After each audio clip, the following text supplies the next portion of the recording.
It does seem to be starting, so I think we are Still starting.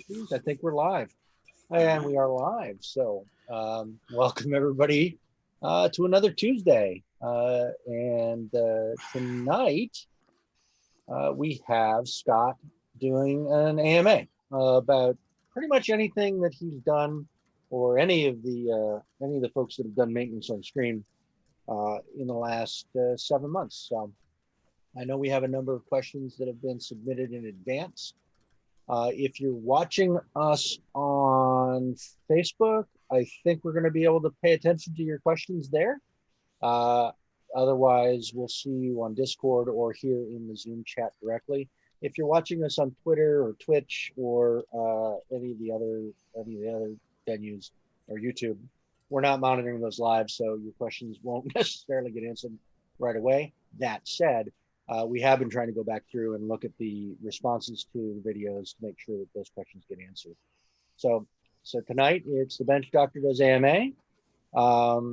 I think I covered all the basics. Anybody I think I missed anything? Otherwise, I'm going to turn it over to Scott Richardson, aka the Bench Doctor. All right. Well, good evening. Thanks for joining us. And wanted to give a special thanks to the California chapter. I was down in Richmond for Alessandro's intuitive pistol defense and carbine class. I highly recommend it if you have the opportunity. It's well worth the time and money.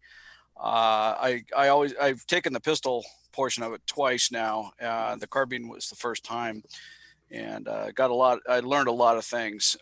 So if you get the chance, and then the people in California were just a blast to shoot with, very nice, a lot of fun, and made me feel very welcome. So thank you all. Yeah, so today I guess I'm just answering questions to the best of my ability. I will preface everything by saying I am not a gunsmith. I don't like to use that term because a gunsmith is a highly specialized profession that's earned through years of hard work, and it involves being a machinist and a lot of other skills that I don't possess. So more of a armory level guy, taking things apart, diagnosing, replacing things. I have made some gun parts, but I am not a gunsmith. So anyway, all right, so let's go. Okay, well, these questions will be almost all technical, ranging from, hey, this is broken, to what is your recommendation for maintenance on this? And the first one's going to be interesting. This person has a Mossberg 185D, which is that bolt action 20 gauge. They've had it for several years, and if memory serves, they were made quite a while ago, like the 50s and early 60s. Yeah, I haven't seen a bolt action shotgun in a long time. Well, if you ever make it to Michigan, I have one of these, and mine doesn't work either. So what happened was the users here said it misfired a couple weeks ago when they were closing the bolt on a new shell. And when they moved the bolt handle down, it seemed like it released the pin as soon as the handle came down, like the trigger was pulled back. They had it pointed in a safe direction, and so there was nothing damaged. And since then, the action has been locked up, and they don't know where to start with repairs. Oh, well, first question is why did it fire in that situation? And I don't know, you may know this, but do they have a floating firing pin in there, or is it spring loaded? I think it's floating, but I honestly don't remember off the top of my head. So that the root cause, if it's a floating firing pin, the root cause would probably be that the bolt and the passage where the bolt slides is dirty.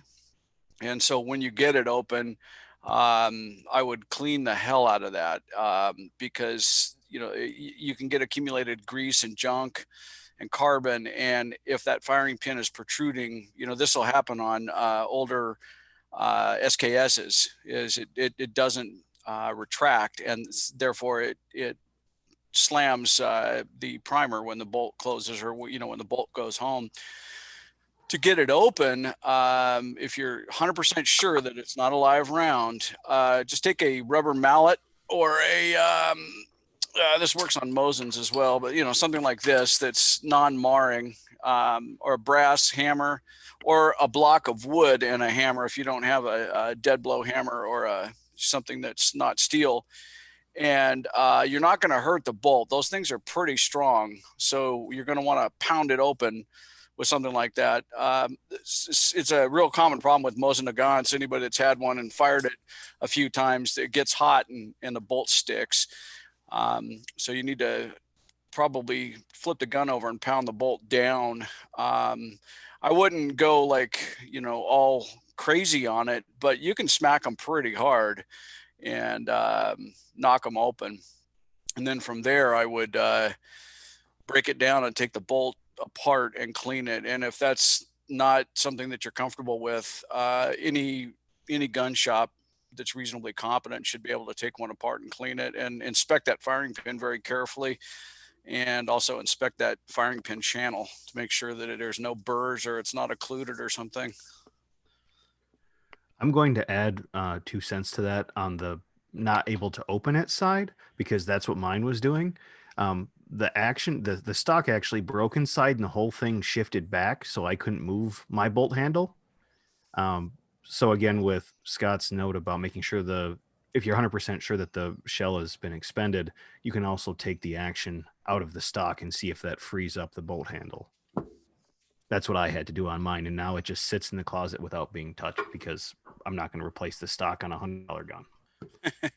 I would, but I'm dumb. Okay. All right. Next question. I have a SIG 516 piston AR carbine. This person also has a Rock River AR-15, which is all direct impingement, and they're asking about the advantages and disadvantages between the piston and the direct impingement. The piston ARs are a lot cleaner. I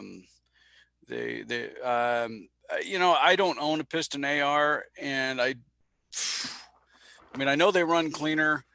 As far as reliability, I don't know. Because my ARs, all the ARs that I have run just fine. So, I really couldn't give you the pluses and minuses on a piston. I don't run one. So, if somebody else wants to pipe in, it's just not something that I have enough knowledge on to speak intelligently on the subject. My only experience with pistons has been the weight's a little bit further forward. It keeps the gas out of the bolt carrier group area. And if you have an adjustable block on a piston, it makes running a can nicer. Yeah. But my experience has been limited. I don't have one myself either. I don't think any of the other moderators for the meeting have anything to chime in, or else they would have said something so far. Yeah. Next technical question. This person has been shooting a lot of 22 out of their Glock 44, and they're saying the trigger is problematic. After about 80 rounds, they have a painful indentation in the pad of the index finger. Both the person who owns the gun and their husband has the same problem. What kind of a trigger job would you recommend? So is it sore from the trigger being difficult to pull, or is it sore because it rubs somewhere, or on the frame of the gun, or on the trigger itself? They said painful indentation in the pad of the index finger. So that sounds like the trigger. Yeah. Well, there's a lot you can do with Glock triggers. Don't know that model specifically, but in general, Glock has a ton of aftermarket support. And if it's a difficult trigger pull, you can replace the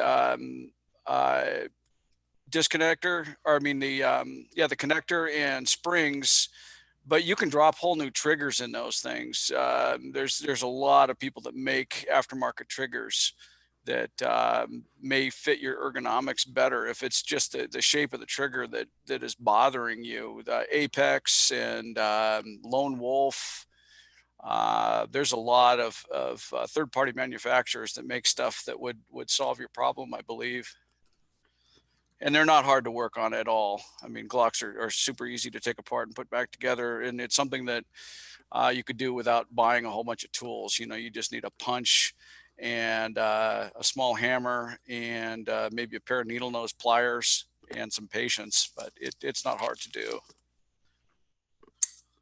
Gotcha. Next question is dealing with a Heritage Rough Rider with Oh, a 16-inch barrel. Oh, the yeek. Yeah. Okay. In Maryland, that doesn't require a handgun license, although this person does have one. Yeah.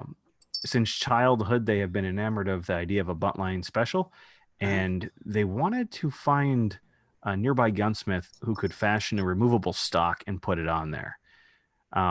They've reached out to the ATF on the subject, and we're wondering if you could give any kind of insight. Now, I know you don't particularly do the legal advice, since we have lawyers for that. He's not a lawyer. Yeah. Well, I would call the local ATF, honestly. I mean, or if you've already spoken to them, is the question about the configuration of it, of doing that?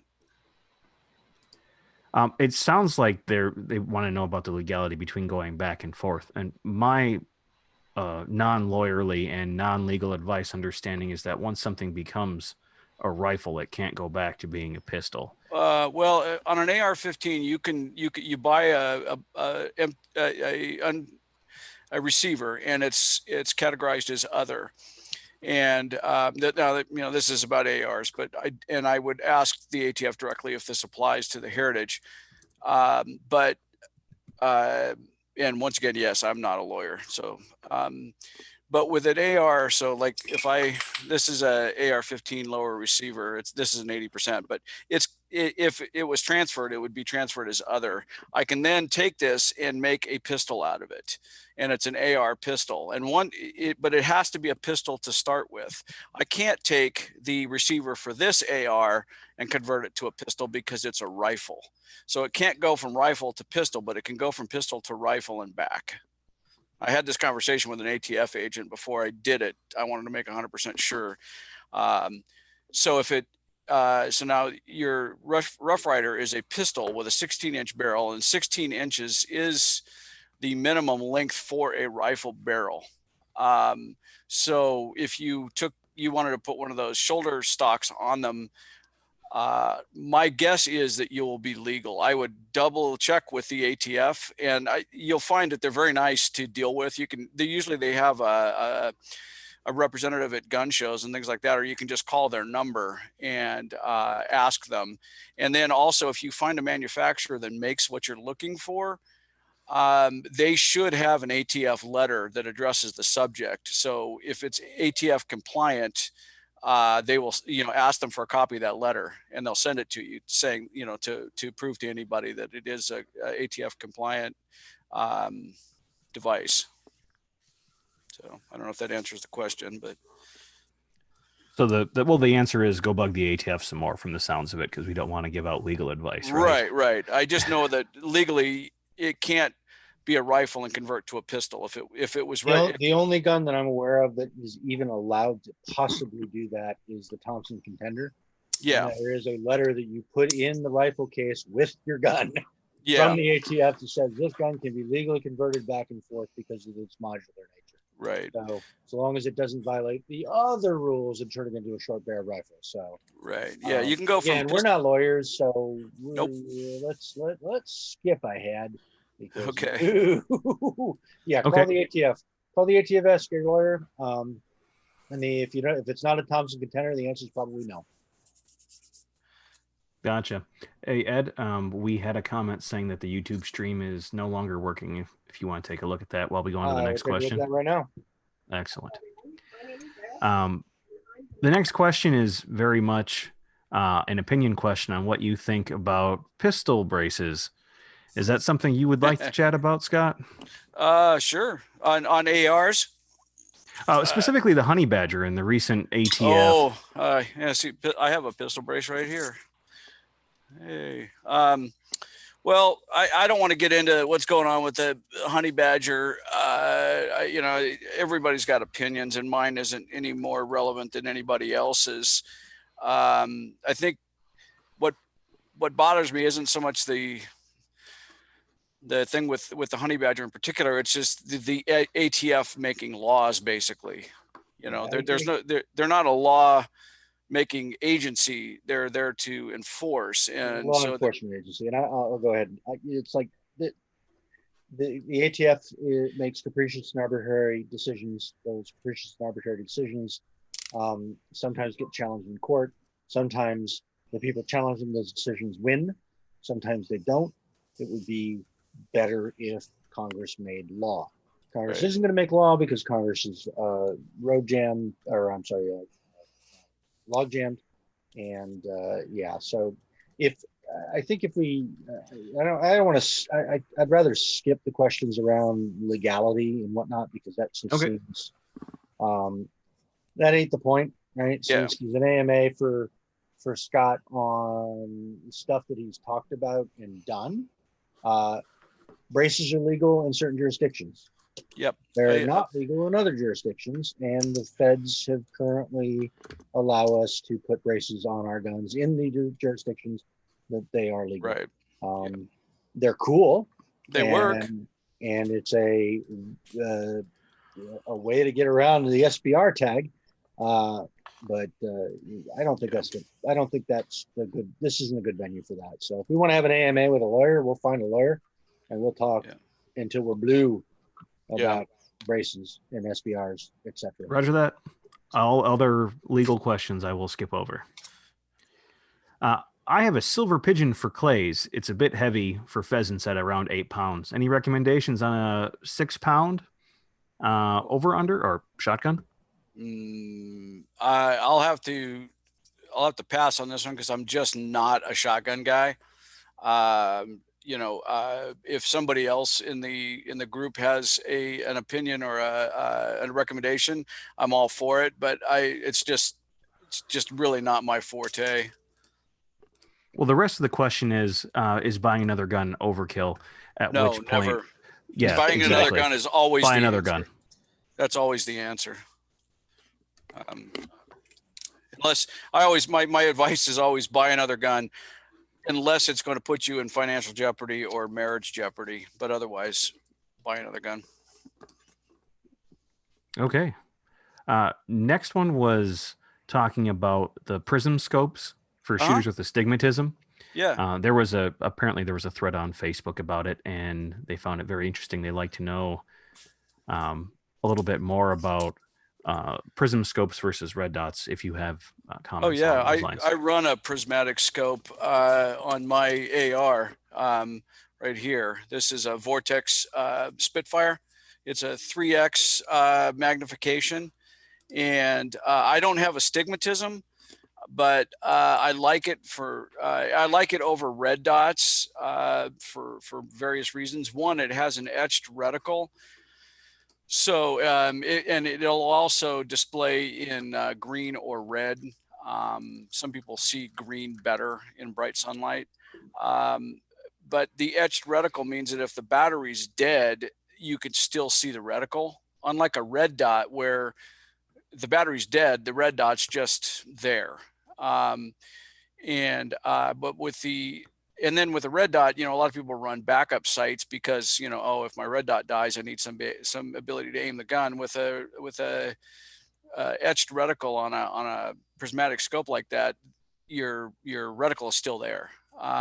It's just not as visible. I'm really happy with it. I'm trying to think of other ones that I've run. But Vortex makes a good one, and I know people with astigmatism really like them because the red dot just becomes kind of a starburst. It's splattered and not very crisp with astigmatism, and the prismatic scope doesn't have that effect. But scientifically, I'm not an optics guy or a scientist, so I can't explain why, but I just know that a lot of people run them for that reason.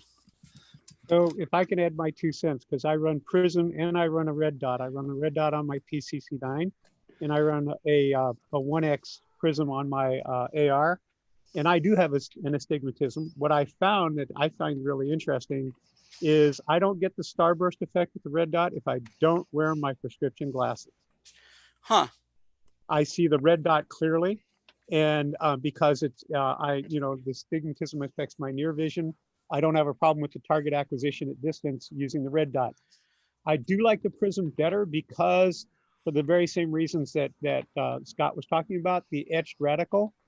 I don't need the red dot in order to find my target and to center on it.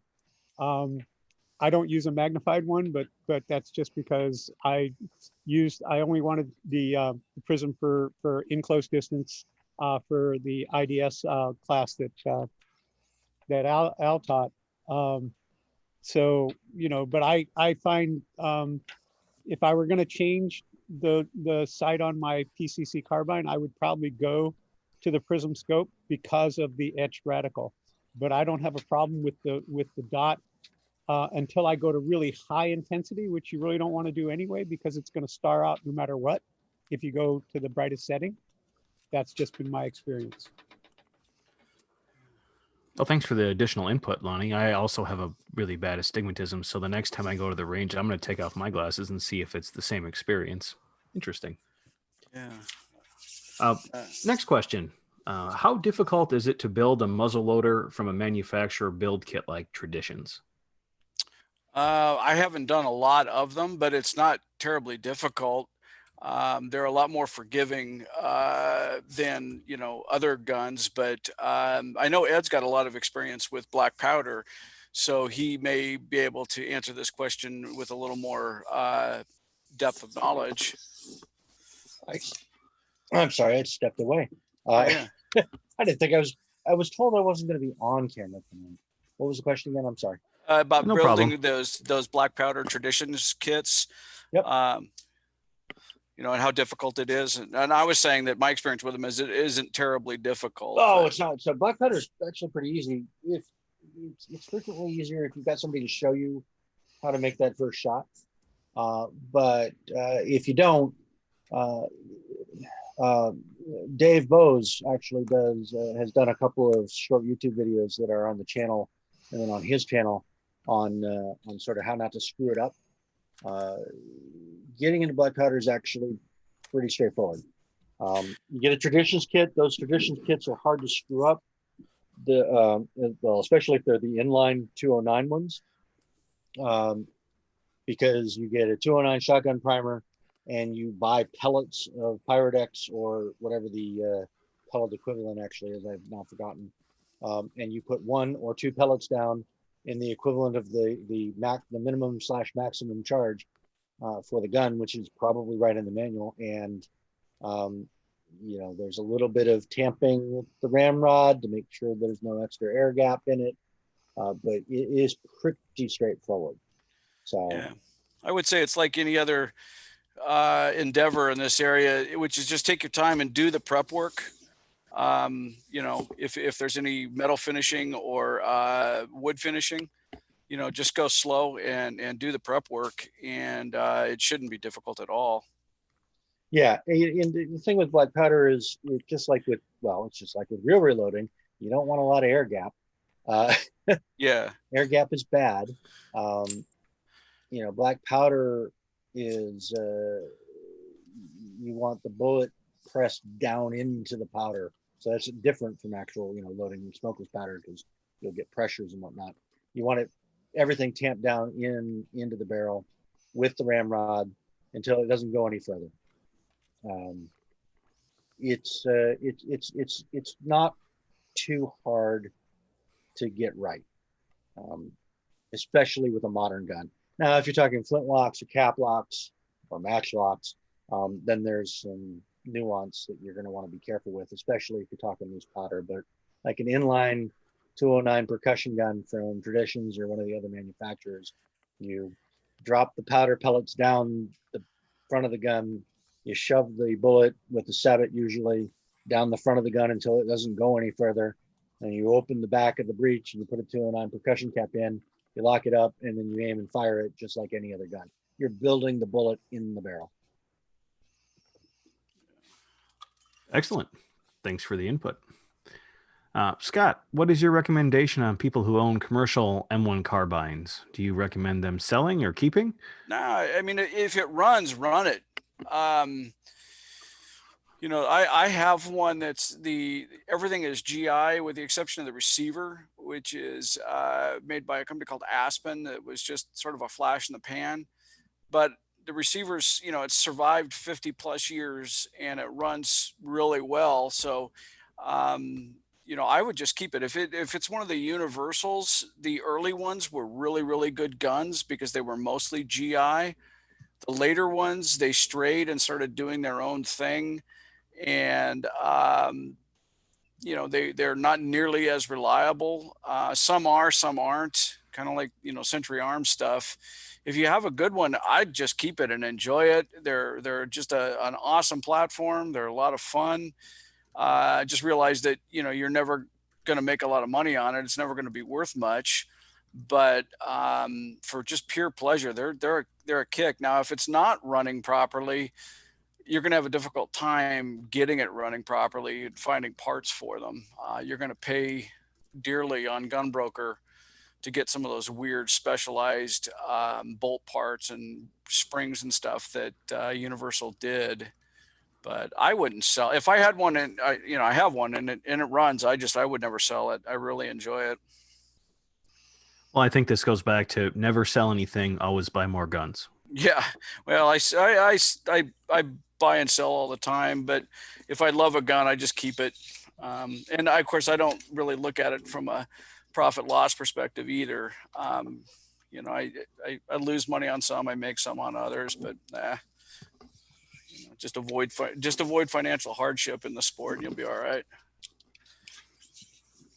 Which AR-15 build kit would you recommend to build around a strip lower? What's the strip lower? I mean, which lower is it? If it's an arrow lower, just get the arrow kit. They're great.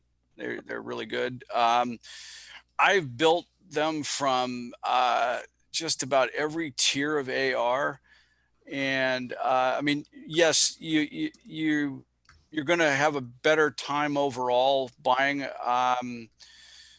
the higher end, like BCM or some of that stuff. But arrow, I've built and I have a couple of Anderson lowers with Anderson parts kits in them, and they work great. They're reliable. Where you're gonna notice it is in the trigger and sort of the fit and finish on them. They're a little more rattly, but they work. You can hit stuff at 100 yards with them. But I would say that my bottom tier anymore, if I was going to do a new budget build, would be arrow. And then up from there, there's a lot of really good top tier manufacturers that you can't really go wrong with. But I would stay away from unbranded kits. You'll see sometimes some of these retailers sell stuff that's, no name brand lower parts kit. They're great for having on hand, to rob for parts here and there, but you just have a miserable time putting some of those kits together. The safeties are, the safety switch is either too big or it's too small, or, the parts just don't integrate well together. You end up saving maybe $15, but it's just not worth it. So Gotcha. Just for everybody's reference, I don't know what was wrong with the YouTube channel. I just restarted the feed. We apologize if you're joining us late. I'll make sure the full video is uploaded at the end of this. Excellent. Thanks, Ed.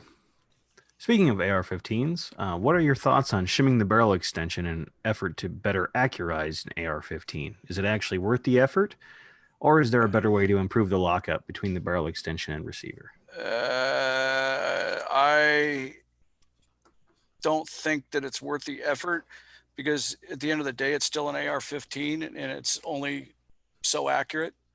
I mean, you're trying to take a 3.0 MOA gun and make it, what it isn't. I think, if you want to get into precision shooting,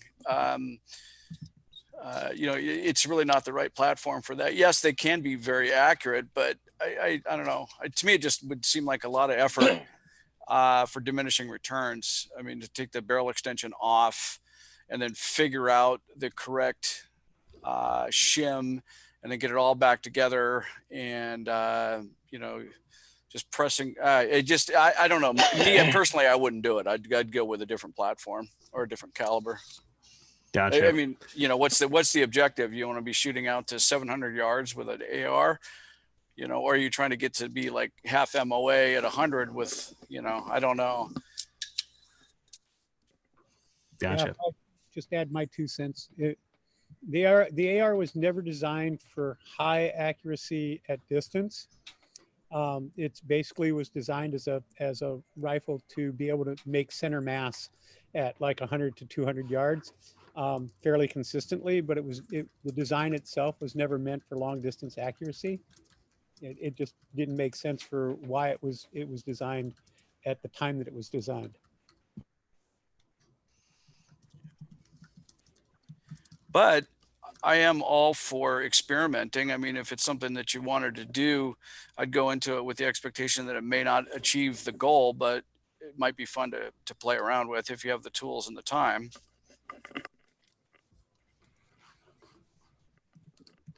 Their next question has to do with trapdoor Springfields. Ooh.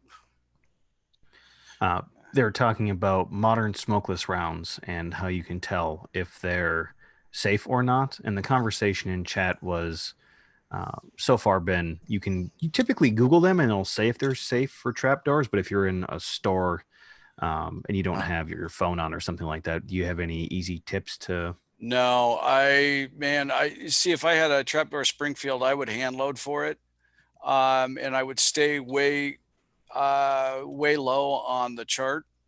I just wouldn't want to put. There's so much information that you can't tell by looking at a commercial ammo. You may get some recommendations on bullet weight and what bullet weight, but you don't know what powder's in there or how much powder is in there, looking at a commercial ammo. And you're talking about a receiver that's 100 years old, that was never built to take those kinds of pressures. So, I would be very, very careful with it. I would hand load for something like that if I were going to use smokeless powder, and start low and work your way up. We just picked up a reloading manual, and there is an entire section dedicated to 4570 for trapdoors. Yeah, as they're, and that's where you start right there. Going back to the commercial carbine question for the M1, do you know which parts are GI versus which aren't on the late model Universal by any chance? No, I know they ran out of receivers fairly early on, and trying to think of what I think.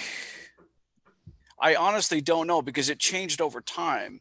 They started off being almost completely GI, and then by the end of it, they were building their own stuff that hardly any of it was. So it would probably come down to what generation. There are some websites devoted to this stuff out there where they can give you a much more definitive answer. And also probably sources for parts if you're having problems with them. Gotcha. Now, the last series of questions are all 1911 related. We talked about this briefly. Yeah. And we would like to point out that there is a 1911 video that we already have in our LGC YouTube channel. So go check that out if you'd like. A little bit of self-promotion never hurts, right? Yay. How often do you They clean? may even be watching it on the channel, hopefully. Hopefully, yes. How often to clean your 1911? After every range trip or after several hundred rounds? Me personally, I don't do it after every range trip. I do it maybe every 200 or 300 rounds personally, but that's just me. Other people probably feel differently. It also, to me, mine's a rock island. So it's not like, it's worth, it's not like a Dan Wesson or something like that either, which may be worth a lot more cleaning, but mine's just a straight up, runner. So as the guy who did the 1911 video, I'm going to weigh in on this too. I have several 1911s. It's my favorite. I have cheap ones, and I have a Dan Wesson, which I find really funny that you mentioned that one. Yeah. I clean when it becomes noticeable that it needs to be cleaned. And by that, I don't mean looks. By that, I mean feel. Because some of these 1911s, the higher end ones especially, you'll notice the slide and the trigger start acting differently when you really need to clean it. I mean, if I put 100 rounds down range, unless I'm shooting the suppressed 1911, that's not really all that dirty. I'm not going to pull everything apart just to, or even field strip it just to clean after 100 rounds. Yeah. There's a question about where to lubricate and what is the best oil. Without a 1911 right in front of you, I'm going to suggest just go watch that video because we go over what to lubricate, how to lubricate, and the different oils that we have out there, or that we could utilize that are out there. Yeah, I always recommend buy a gun, an oil that's specific to what the purpose is, which gun oil is made for guns. And most of the commercial stuff is pretty good stuff. If you don't have any gun oil, get some 020 motor oil. That will work. But I usually recommend that people run gun specific products because that's what they're made for. Yep. How often to do a deep clean? I'm assuming they mean a detail strip and clean. Yeah. Me personally, gosh, maybe once a year. But I don't shoot the 1911 that much. I just did it recently and took it all down. And for me, it's not a matter of cleaning as much as it is inspecting things. I want to look at springs and detents and, just look for wear, cracks, burrs, and things like that. So that's the reason I do it, as well as cleaning. But cleaning is just one of the objectives there. Agreed. And I do mine even less than that. And mostly because you go through, you field strip it, you clean it, you look for parts that need to be replaced at that point. And every maybe 2 years, I field strip or detail strip mine. I really hate breaking mine down that far, but yeah, it does need to be done. Speaking of replacing parts, what parts need replacing and when typically on a 1911? Here, just do this. That's all the springs. It's springs are the most common thing to screw you up. The recoil spring, I'd say about every 5,000 rounds. Other people, I think, go longer intervals with them, but I find that, about 5,000 rounds, it's a good idea to replace it. The other springs in the gun, as needed, really, unless you have a different opinion. Well, springs are cheap. So on the recoil spring, I usually change it out every 2 to 2,500, but I mean, they're not expensive. So, No. I mean, why not? That's my opinion on it anyway. Yeah. Well, and if I do a detailed strip, I'll usually, like when I get a new gun, a new used gun, a gun new to me, but not new. I usually go through it, and if I can find the springs, I just replace them all because I don't know the last time the previous owner did it or if it's ever been done. Mm-hmm. And Wolf makes springs for darn near anything.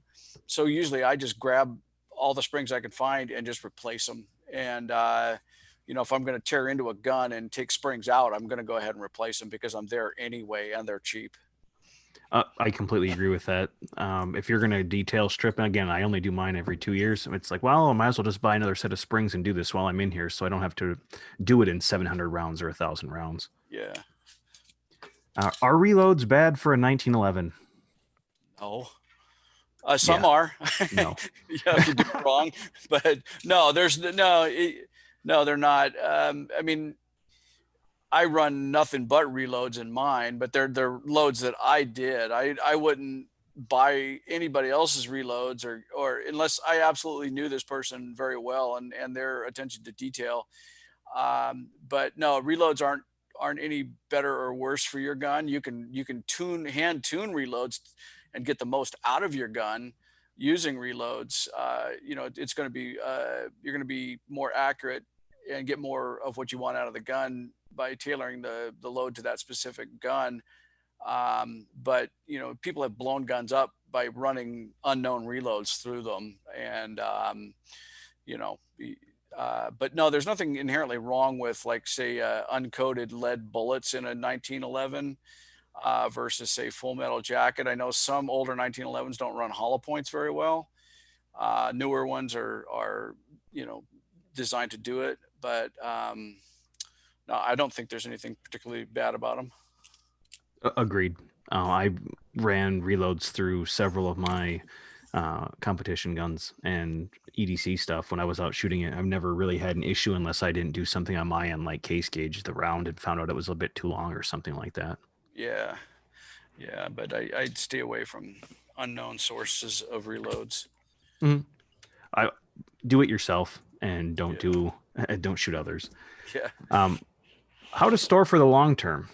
Anything special about a 1911 versus a different handgun for long-term storage? Not to me, other than they're full frame, they're all metal. So you have more metal to consider preserving, but unlike, say, a Glock or a modern polymer framed gun, where the polymer doesn't really need much for long-term storage other than keep it out of UV light. But in the 1911, just with guns that I have that I store long-term without shooting them very often, is I inspect them all about every 6 months and make sure that they're that they're have at least a thin film of oil on them, and keep them dry. Don't get dissectant packs and keep the moisture out. Don't store them in anything foam or leather. Don't throw them in a foam gun case and lock it up in the closet. That foam will retain moisture and rust the hell out of it. And leather can do the same thing. So, find the appropriate, just a gun safe works really well because you can control the environment. Agreed. The only comment I would make, since it's a 1911, almost all handguns don't store it cocked, right? Yeah. I mean, you just load up a spring for no reason. Yeah. Last question, and we kind of talked about this since you said you had a Rock Island. What's your opinion on non-American manufactured 1911s? My Rock Island's a dream. There's a whole lot of fuddery around the 1911s, as I'm sure anybody that owns one or has bought one knows. My Rock Island is made in the Philippines, and it runs great. It's got a beautiful trigger. It's incredibly reliable. It took a couple hundred rounds to really break it in and smooth it out. And I know other people that have the same experience, and I know that there are other brands of 1911s that come from the Philippines, and people generally have very good experiences with them. I think there's a company in Turkey that's making one now. It starts with a T, but I can't recall the name of it. I don't have any experience with them, but it's like anything else. Yeah, I would love to own all Dan Wesson and Max, Colt and all. I would love to own all of those, but I'm just fine. I'm happy with my Rock Island. It's never going to be a Dan Wesson. It's never going to be that silky smooth, probably nor that accurate, but it does everything I need it to do for a 1911. My 2 cents to add to this. I have Norinco. I think that's the cheapest 1911 I have, and I picked it up for $200, which it goes bang every time. And that's what I can say about it. It works. Again, like you were saying, it doesn't compare to some of the higher end stuff. But when you're talking about like an $800 or $900 Springfield that was mostly made in Brazil and then finished up here, versus a $2,000 Les Bear or a $3,000 Wilson Combat, you really have to ask, what am I getting for that additional money? Yeah. I mean, if you have it, great. But also buy me one too while you're at it, please, because I need one. The fit and finish is much better on the real high end. They're just better, and you'll notice it holding them side by side. Oh, definitely. You can tell looking at the thing. There have been a couple manufacturers that I would stay away from at different times because Spotty quality control. It happens with not a small amount of manufacturers. So if you're going to buy a 1911, you want to get an inexpensive one, I would definitely look around and say, okay, Rock Island, yep, no, not a lot of complaints there. Norinco, well, maybe some complaints for these models, but not this, and so on and so forth. Yeah. And the last question I have on here is not 1911 related. It came in while we were talking about it. You were talking about cleaners and gun oils and whatnot. Household and shop cleaners you could recommend not using on firearms besides WD-40, which I think everyone says run away from and don't use it on a gun. Man, I just, I use brake clean a lot, cleaning guns. I use the non-chlorinated brake clean, and you got to be careful. You want good ventilation. But other chemicals, you have to be real careful because a lot of them will damage polymers and O-rings and things like that. And I really just recommend people stick to products made for working on guns. I just don't like random chemicals for those reasons, because you just don't know, it can ruin the finish. Some of those things can ruin the finish on some guns. It can destroy the bluing or parkerizing, or it can the wood. Yeah, the wood, or polymers, O-rings. I used to work a lot on scuba equipment, and people always underestimated O-rings, and they would use things that would just dissolve them. And they're there for a reason. So I use brake clean, but I've tested it on a bunch of different surfaces, and it evaporates pretty quickly. So I use, that's the one, probably that, and acetone, naphtha. If you want to degrease something or prep something for paint or a new finish, acetone, but only on metal. I wouldn't use it on anything else. I use naphtha, like I'm bluing some parts for this trench gun, and I sand it down, and then I hit it with a rag soaked in naphtha to degrease it, and then I apply the bluing chemicals to it. But yeah, if you're going to, like I said, stick to gun products. But if you're going to use, or if you're tempted to use something like that, test it first on something, on the surface that you plan to use it on, or on the material that you plan to use it on, and just go carefully. Gotcha. One more question, actually. Trench gun parts, how are things going along those lines? Because I know we were going to do another one of these to finish everything off. Yeah, I got, let me see if let me put on some clean gloves. I don't want to touch this stuff without, I just started working on it. I got all the parts. They're here. I came home yesterday from my trip, and there was a package there that contained the handguard and the magazine tube piece, as well as the sling mount. So let me get this off of here, and here it is. This is it. Last night I posted a picture of it on on Facebook, and it was just in the white bare metal.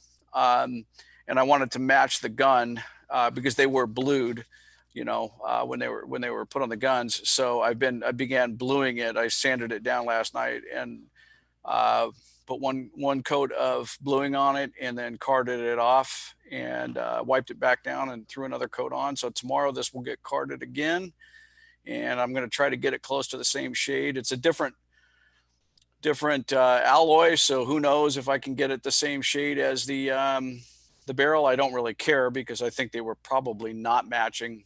They were made for war, and I don't think anybody cared.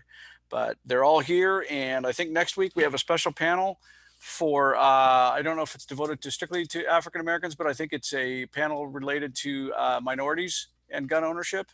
Yeah, and Danny can tell us all about that as we wrap things up. So next week I won't be filling your head with all this nonsense, but the week after, I hope to have everything ready to assemble that gun. And there's a few things I wanted to go over and talk about with people. If you're going to bite off the project, some tips I can give you to help you do it more successfully, but they're all here. Excellent. Now I'm going to unmute Danny here, but before she starts talking about next week, for those of us who don't know what carding actually is, could you just give a brief yeah. description? Sure. So there's a couple of ways. Okay, so what happens with the rust bluing process? So you take a part and you remove the old bluing or the old finish, whatever it was. On the shotgun, it was bluing, and so I used vinegar. And I put a rubber cork in each end of the barrel and soaked it in white vinegar. And you just take a soft brush and you just brush it, and the bluing comes off. It takes quite a while using that method, but I'd rather not use toxic, harsh chemicals if I can avoid it. And then you sand it really well down to 320 grit, and then you degrease it. I use naphtha, and then you take the bluing chemicals, and then I'm using this stuff. It's called Rust Blue from Brownells, and I put it on with a cotton dauber, and you let it set overnight. Or some people build a steam box, and they hang the part and inside like a cardboard box, and they generate steam, which causes the part to rust, and it flash rusts into like this really fine velvety color, and the part is ultimately very consistent. It's all rusted, and then you take it and throw it in a pot of boiling water. You use deionized water, or and so you boil it in that for about 10 minutes, and you'll see the rust will go from rust colored orange to black, and so it's transformed into ferric oxide. From there, you then take it out and you use what's called a carding brush or a carding wheel, or you can use triple aught or quadruple aught steel wool. This stuff comes with oil on it. So what you want to do is soak it in acetone and then let it dry, and that will get all the oil off of it. Otherwise, you're rubbing oil back into the barrel, and it's a bummer to remove. But this is super soft. I don't know if you can see how thin these bristles are, but it's just super soft wire brush. A carding wheel is like a big, it goes on a grinder, or you can put it in a drill chuck. And while it's spinning, it's so soft you can put your hand in it. You would never do that with a regular wire wheel. It would make you look like you got in a cat fight, but it's a super soft, gentle wheel, and it knocks all that black rust off, all that ferric oxide. It takes it off, and it leaves you with a fairly polished surface. And then if it's the shade you like, you then take the part and soak it in oil for about 24 hours. I use mineral oil, but you can use any kind of old motor oil with no detergent in it, or whatever you got. I like mineral oil because it's non-toxic and it's cheap. And then from there, then reassemble the gun. But the carding process is just knocking off that ferric oxide after it's been transformed. So, but Brownells is a really good place for picking up carding. You can't just go to like Ace Hardware. They would look at you like you're from space if you asked for it. They probably wouldn't know what it was. But and that's another way that you can take an antique gun. You get a gun and it's old and it's got rust on it.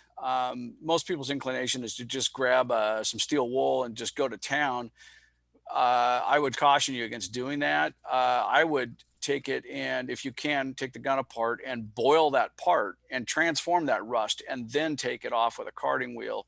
And you'll see that rather than being left with bare metal like you would if you went to town with steel wool, it will transform it back to black. It will give you that sort of bluing process. And it's much better for the gun to do it that way than it is to just go at it with some steel wool. Gotcha. There is one final question. This will be the last one. We're not taking any more today. We're almost up with time here, and then we'll hand it over to Danny. Do you recommend anyone who has not been trained as a gunsmith do any type of advanced gunsmithing work on their own? For example, TIG welding? Well, Yeah, well, I would caution you against it. I would say no, but as long as it's a hobby and as long as it's a, but I would be really, really cautious about welding on guns because some metals just don't, a receiver heating it up and changing the characteristics of the metal is just a really, really bad idea. Um, you know, Making parts is one thing, but welding and trying to fix cracks, I personally don't mess with it. I just stay away from it.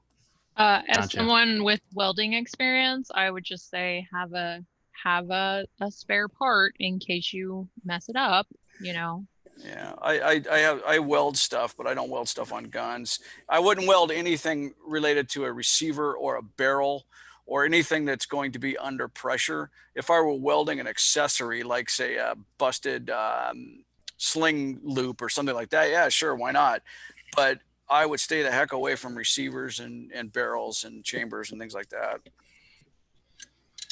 Okie doke. And Danny, take her away. No, I think Ed's next and then me. I don't know. Oh, How you want to do this, boss man? Oh no! You tell us what's going on next week. Give us some details, and then we'll wrap it up and turn it off. So next week at our regularly scheduled time, 4:30 Pacific, 7:30 Eastern, we're going to have our monthly diversity panel. And this is going to be on the African American gun owners experience. And we have some very interesting panelists with diverse backgrounds and lots of experience with guns and education. So I really hope everybody tunes in for that. It's going to be a blast. The emails have already gone out. And if you don't have it in your email, you can find it on the liberalgunclub.com. We will be fielding questions live. I'm not taking too many advanced questions because I think that hearing each individual's story will probably spur some questions. So I think I'd like to build with questions off of that rather than getting a list for them to go from. So it's going to be really awesome. Some great men and women joining us. So I hope everybody tunes in for that. And thanks everybody for coming today. All right, guys, and we do apologize for the YouTube kerfluffle. I'll get this uploaded when we're done here. And thanks for joining us. You can always join us on the Discord server, on our Facebook page, and if you're a member in any of the in the Facebook group or on the forums or any of the other places where you can find us. If you grab us on Twitter, it sometimes takes a day or two for one of us to actually remember that we've got to go check those messages. So grab us on the forums, grab us on Discord, join, become a member, and come harass Scott in person next week. Yeah, and there's a lot of very knowledgeable members. Week after, rather, next week. Yeah. There are a lot of very, very knowledgeable members on the forums. Discord is a good place for that because it's broken out into different subject areas and it's pretty lively. And that you'll if I don't answer your question, somebody I'm sure will. And there's some fantastic real gunsmiths on there. Yeah, and we'll comb through the comments on the various social media channels to see if we missed anything. So if you did ask a question there, be patient. We'll get to you eventually, I promise. On that note, I'm going to go ahead and stop the stream, and everybody have a great night.